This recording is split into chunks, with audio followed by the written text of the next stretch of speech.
fourth-generation nuclear weapons are, at the time of making this video, a pure theoretical possibility. But what is that theory?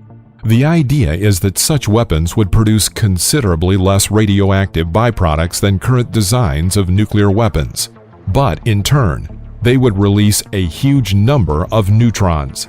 The big question is, should we allow such weapon designs to go ahead? And how scared should we be if we do?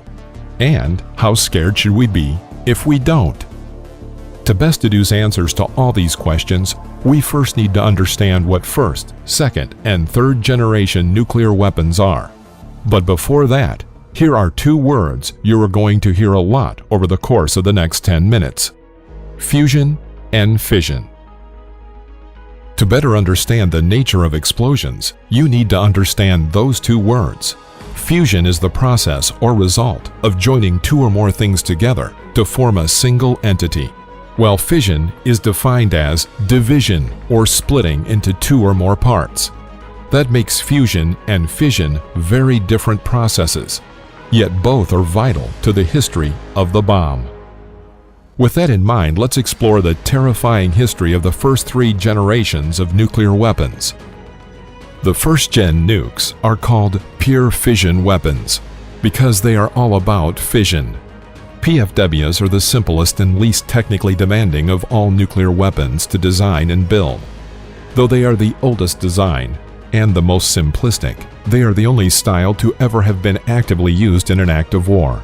The United States Army Air Force infamously dropped a fission nuclear bomb onto the city of Hiroshima at 8:15 a.m. on August 6, 1945.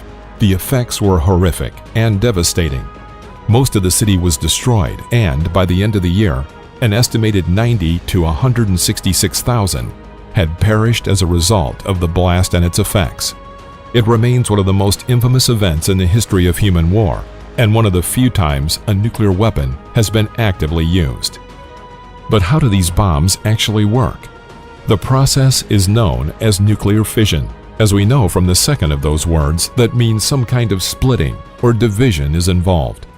A neutron is fired at the nucleus of a heavy element, such as uranium. The impact causes the atom to split into two lighter elements. This, in turn, releases a colossal amount of energy in various forms. 80% of the energy released takes the form of soft X-rays. The remaining 20% is neutrons and other particles. It's the X-rays you need to be worried about. Once those hit the atmosphere, they turn into extreme heat, thus producing the epic shock wave that we could refer to as the explosion. This is the style of bomb that devastated both Hiroshima and Nagasaki, and the ethics of their use is still hotly debated all these years later. Despite the horrifying things pure fission weapons prove themselves to be capable of, development continued on the next stage of warfare. Second-generation nuclear weapons are called boosted fission weapons, and as you can probably tell from the name, they take the already terrifying fission weapons and give them an extra boost. A boosted fission device uses trace amounts of deuterium and tritium to ignite a small-scale fusion reaction at the exact moment the traditional fission chain reaction begins.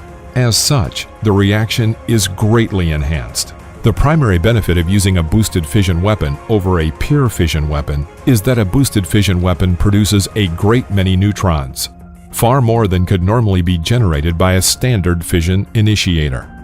This intensity of this neutron bombardment means far more of the bomb's core undergoes fission reactions before the explosion ultimately tears the bomb apart.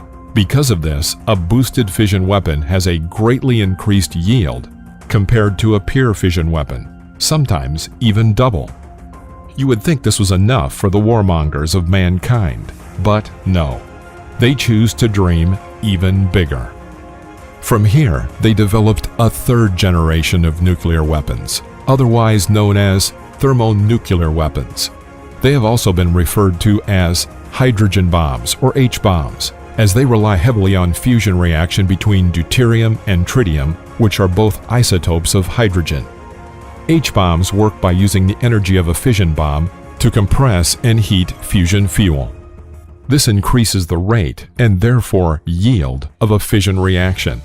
The neutrons released by the fusion's reactions add to the neutrons released due to fission. This allows for even more neutron-induced fission reactions to occur. The rate of fission is thereby greatly increased. Essentially, they do the opposite of a first-generation nuclear weapon. Instead of a heavy element being split in half, two smaller elements are forced together to make a singular heavy element. This is possible because there is an incredibly strong nuclear force. Protons have a positive charge, meaning that ordinarily they would repel each other, but this strong force pushes them together.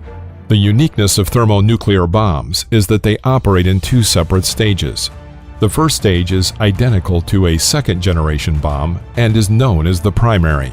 But while in a second-generation nuclear weapon, this would be the entire explosion. In a third-generation bomb, this is merely a trigger for the second stage. Both primary and secondary bombs are contained within an outer metal case. Radiation from the fission explosion of the primary is contained and used to transfer energy to compress and ignite the secondary. Some of the initial radiation from the primary explosion is absorbed by the inner surface of the case, which is made of a high-density material, such as uranium. Though such a bomb has never been used in battle, the first full-scale test of a third-generation nuclear weapon was carried out by the United States back in 1952. Shaped more like a factory than a traditional bomb, it was named Ivy Mike, and a test explosion took place at 7:15 p.m. on, of all dates, October 31st, Halloween. What happened during the Ivy Mike test is a good indicator of the devastation the use of such a nuclear weapon could cause. The test produced a yield of 10.4 megatons of TNT, and the fireball created by the explosion had a maximum radius of 1.8 to 2.1 miles. The intensity of the blast created a crater that was 6,230 feet in diameter and 164 feet deep. In a mere 90 seconds, the mushroom cloud grew to an altitude of 56,000 feet.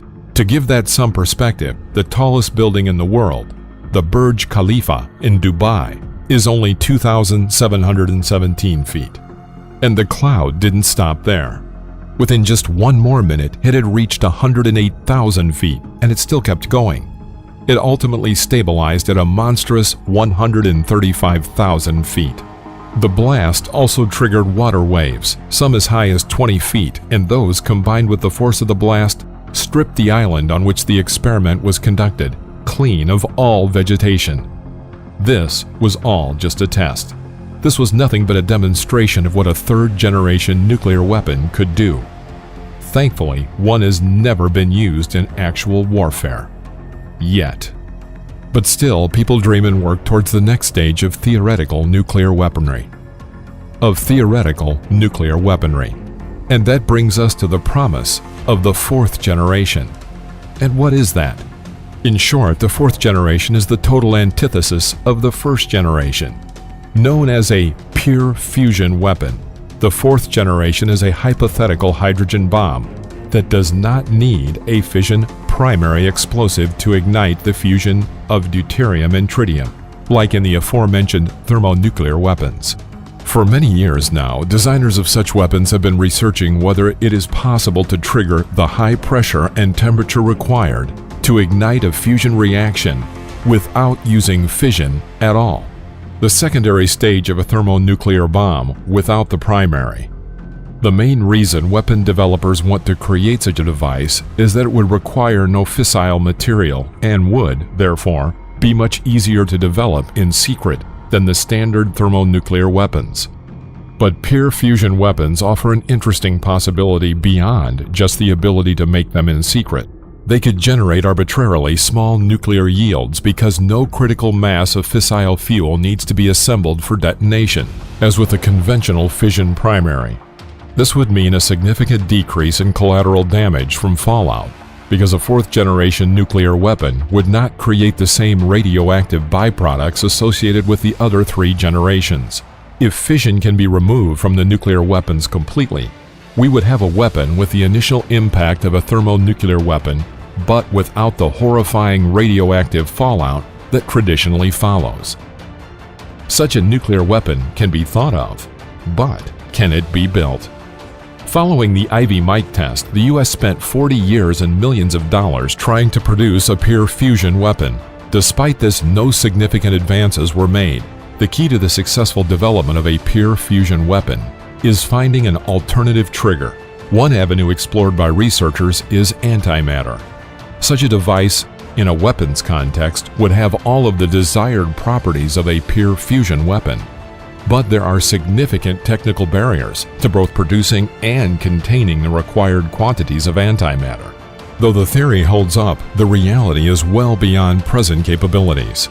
Other fission-free theories for triggers include inducing gamma emission and very high energy density chemicals, such as balotechnics. The gamma theory hinges on the use of nuclear isomers. For those unfamiliar, this is a metastable state of atomic nucleus, in which one or more nucleons occupy significantly higher energy levels than in the ground state of the same nucleus. Isomers of the elements hafnium and tantalum can be induced to create incredibly strong gamma radiation. Emission of gamma from hafnium or tantalum isomers may just have enough energy to trigger a thermonuclear reaction without fission material, such as deuterium or tritium. But as of right now, it is still nothing but one of the many theories as how to do it. In humanity's quest to develop the perfect nuclear weapon, we began with pure fission, brought fusion into the mix, and are now on the quest to remove the fission and go full fusion. Do you think it's possible? And if so, is it even a worthwhile pursuit?